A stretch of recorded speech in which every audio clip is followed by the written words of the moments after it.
الواحد ما بقاش عارف يمشي في الشارع والله العظيم. كل دي يفض دعايه انتخابيه. ايه ده؟ مصر كلها مرشحه نفسها. طب مين هينتخب؟ يعني ما كل دول يعني الشعب كله مرشح نفسه، مين هينتخب؟ والله العظيم ايه ده؟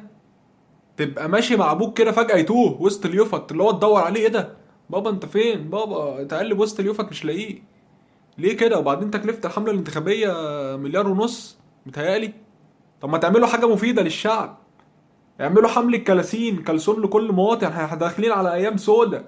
داخلين على برد اسود منيل، محتاجين كلسون والله. لو كل مرشح يعني وزع كلسونات في الشارع هيكسب.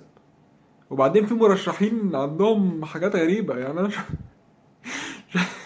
شفت حاجات غريبة والله. شفت واحد واقف على واحد مرشح نفسه رمز الاسد، فجايب قفص فيه اسد واقف فوقيه.